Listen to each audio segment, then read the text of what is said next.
எல்லாரும் எப்படி இருக்கீங்க? நல்லா இருக்கீங்கன்னு நினைக்கிறேன். Welcome back to Ruchi life style.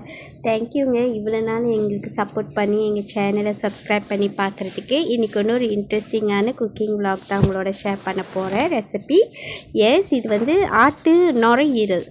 இதுதான் ஃபர்ஸ்ட் டைம் நானும் வாங்கி செய்கிறேன். எத்தனை பேர் இந்த மாதிரி சாப்பிட்ருக்கீங்கன்னு சொல்லுங்கள். ஸோ வாங்க ரெசிபிக்குள்ளே போயிடலாம். ஆட்டு நுரையீரலை வந்து முதல்ல நல்லா சுத்தமாக கழுவிக்கிட்டேன். இப்போ நான் வந்து என்ன பண்ணுறேன்னா, ஒரு பேன் எடுத்து வச்சு நுரையீரலை போட்டு தண்ணி விட்டு மஞ்சத்தூள் போட்டு அந்த வந்து லேசாக பாயில் பண்ணி எடுக்கிறேன். பிகாஸ் அதோடய அசடு பாருங்கள் எவ்வளோ அசடு அந்த தண்ணியில். ஸோ இந்த தண்ணியை வந்து டிஸ்கார்ட் பண்ணிடுங்க, பாய்க்கக்கூடாது. ஸோ இந்த மாதிரி செஞ்சு எடுத்துகிட்டு நான் திருப்பியும் ஆட்டு நுரையீரலை வந்து நல்லா சுத்தமாக கழுவிக்கிட்டேன். கழுவிட்டு வந்து பார்த்திங்கன்னா அந்த தண்ணியும் டிஸ்கட் பண்ணிக்கிட்டு எப்படி செய்யலான்ற முறையை பார்த்துருவோமா.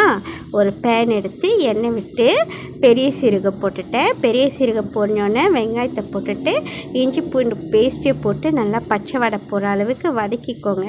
ஸோ இந்த மாதிரியான டிஃப்ரெண்ட் ரெசிபியெல்லாம் யாரெல்லாம் செஞ்சு பார்த்துருக்கீங்க அப்படின்னு சொல்லி வந்து என்கிட்ட ஷேர் பண்ணுங்கள். நல்லா ருசியாக தாங்க இருந்துச்சு. ரூட்டி கூட ட்ரை பண்ணார், நல்லா இருக்குன்னு சொல்லியிருந்தார். அப்புறம் இஞ்சி பூண்டெல்லாம் வதங்கின்னு வந்து பார்த்திங்கன்னா பச்சை மிளகாய் ஆட் பண்ணிவிட்டு வெங்காயம் தக்காளி பழத்தையும் ஆட் பண்ணிக்கிட்டேன். அப்புறம் வந்து நம்ம ஹார்ட்டோட நுரையீரல் இருக்குல்ல, அதை ஆட் பண்ணிக்குவோம். அதை ஆட் பண்ணிவிட்டு மசாலா வந்து நான் சொல்கிறேன்.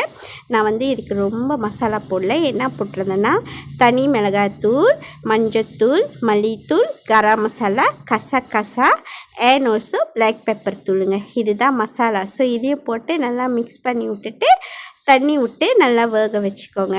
ஸோ நான் வந்து இதில் வேக வைக்கும் போது எனக்கு வந்து சரியாக வேகாத மாதிரி இருந்துச்சு. அதனால் நான் என்ன செஞ்சேன்னா ப்ரெஷர் குக்கரில் ட்ரான்ஸ்ஃபர் பண்ணிட்டேன்.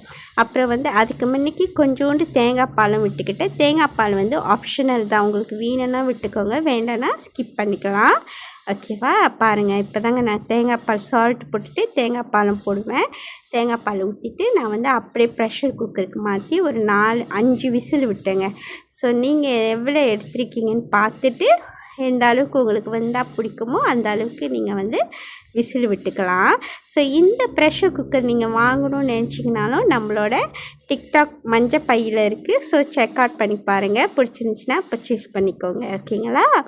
அப்புறம் வந்து பார்த்திங்கன்னா நல்லா ஒரு 5 விசில் விட்டு எடுத்தாச்சு. எடுத்துட்டு நல்லா அதே சுருள அந்த குக்கர்லேயே நல்லா பரட்டி நல்லா வதக்கிக்கோங்க. அப்புறம் கொத்தமல்லி எடுத்து போட்டு நல்லா அப்படியே